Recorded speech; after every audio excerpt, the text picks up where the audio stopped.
ఆ నక్షత్రాలు కనిపిస్తున్నాయా? ఇంకా నక్షత్రాలు కనిపిస్తున్నాయా? కళ్ళు మూసుకున్నాను కదమ్మా, ఎలా కనిపిస్తాయి? కనిపిస్తున్నాయమ్మా. ఆ నక్షత్రాలన్నిట్లో ఒక నక్షత్రం ఉందమ్మా. ఆ మెరుస్తున్న నక్షత్రమే జగతి అత్తయ్య మావయ్య. ఈ అత్తయ్య ఆ చుక్కలాగా మారిపోయారు.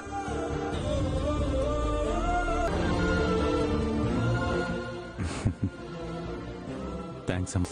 కానీ మీరు పడుకున్నారేమో అని రాలేదు. ఓకే మావయ్య, మనం ఇక్కడి నుంచి ఎంత త్వరగా వీలైతే అంత త్వరగా వెళ్ళిపోవాలి. ఎందుకమ్మా? మనం ఇక్కడి నుంచి వెళ్ళిపోవాలి అంతే. గాయమై ఉంటే ఆ గాయాల మీదే గుణపంతో పొడిచారు. అలా లో కూడా కనిపించలేదు.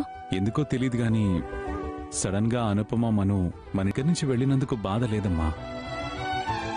కానీ పాపం తండ్రి ఎవరో ఇంకా తెలియలేదా? అవునమ్మా.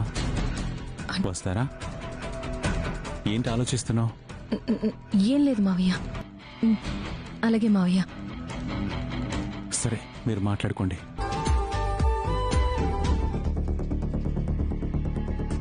షాక్ తగిలింది, అందుకే ఫోన్ చేస్తున్నాడు. మనం ఆ అమ్మాయిని చంపలేదన్న విషయం తెలుసుంటుందా అన్నా? తెలిసే ఉంటుందిరా. నాకు చాలా కంగారుగా ఉంది. కంగారా? ఎందుకు? మేము వసుధారను పాతిపెట్టిన గొయ్యి తూస్తే సరిపోతుంది కదా. ఈ ఐడియా నాకు రాలేదు సార్. మంచి పాయింట్ చేశాడు. సూపర్ అన్నా.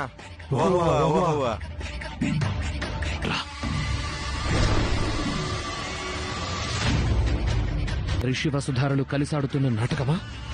అసలేం జరుగుతోంది? వీటిని అటువైపే అడుగులు వేస్తాను. వెనక్కి తగ్గే ప్రసక్తే లేదు. ఎలాగైనా రంగన్నా అన్నా, నానమ్మ ఎప్పుడు నిన్నే అడుగుతుందన్నా. ఇద్దరు కలిసి వెళ్ళారు, కానీ నానమ్మను చూస్తుంటే నాకు చాలా బాధగా ఉందన్నా. నువ్వు నాకు ఇచ్చిన డబ్బులన్నీ తీసుకున్నాడన్నా.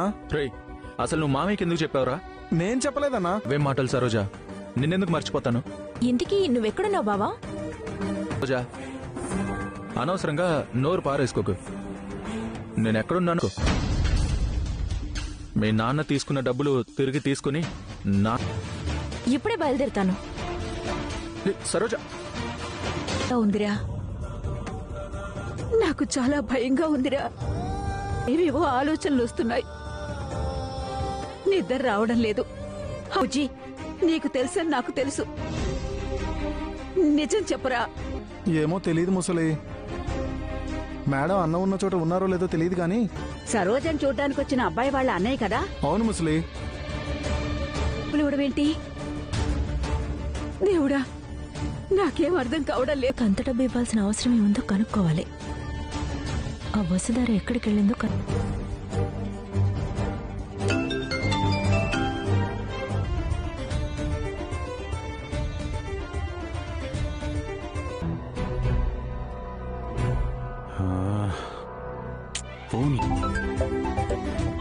మహేందర్ సార్ ఫోన్ చేస్తున్నారు.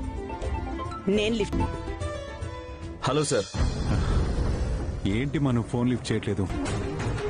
నువ్వు కూడా లిఫ్ట్ చేయవేమో అనుకున్నాను. మీరు నన్ను ఒంటరి వాణ్ణి చేసి వెళ్ళినా.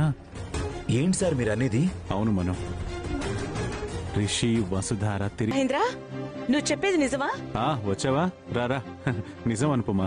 రిషి చనిపోయాడన్నారు కదా. వసుధార మనందరి ఆలోచనలు తప్పని ప్రూవ్ చేసేసింది అనుపమా.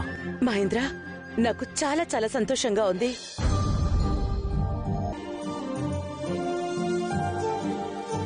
దూరంగా అయితే వచ్చాం గాని రిషి వసుధారల్ని నీ దగ్గరికి పంపించాడు. నీ సంతోషాన్ని నీకు తిరిగి. ఓకేలే, ఇంకెప్పుడు ఇలా చేయకు. నువ్వు చేసే ప్రతి పనికి నీ లైఫ్ లో ఎటువంటి బాధలు ఉండకూడదని నువ్వు రిషి వసుధార మను రిషి. ఏంటన్నయ్య? నిర్ధార రిషి గురించి పూర్తిగా తెలుసుకోవాలి. ఏం తెలుసుకుంటారు? ఇది రిషి ఇన్నాడు మనకు దూరంగా ఉండిపోయాడు. మనసు అతలాకుతలం అయ్యేది. ఎప్పుడు నా ధ్యాస అంతా తన గురించే. రిషి తిరిగొచ్చాడు. లేని ప్రేమ నటిస్తున్నారు. అలా అంటారే? వసుధారా ఏదో ఫ్లోలా అనుంటాడులే. కంగారు అదేం లేదు వస్తారా. సార్ మేడం గారేంటి? ఏం చేశాడు అలా అన్ని విషయాలు కనుక్కుందాం. అట్లా పొరపాటుగా నిన్న అలా అనుంటాడు. అంతే కదా రిషి? నేనెందుకు దాస్తాను నీ దగ్గర? అదెలా కుదురుతుంది? ఎందుకు కుదరదు? వస్తారా? నేను కానీ 10 నిమిషాల్లో మీరు రావాలి.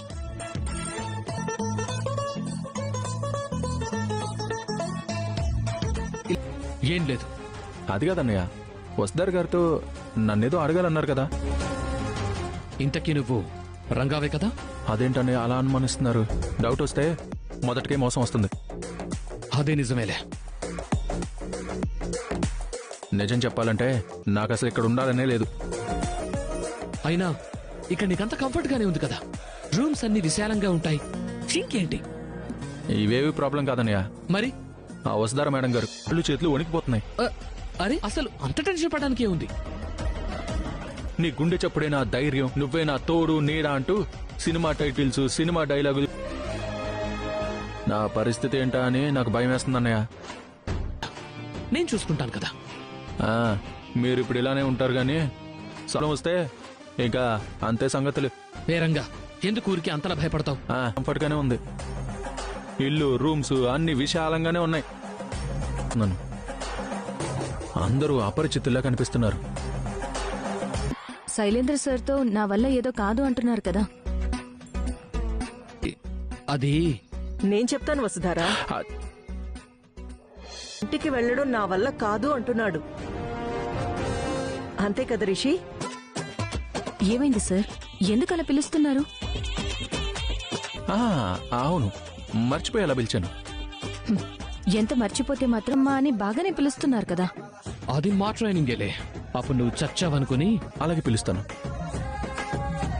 నాకేదో తేడా కొడుతుంది. కాస్త ప్రశాంతంగా ఉంటారు. మమ్మీ రే, నువ్వు సైలెంట్ గా ఉండు. నేను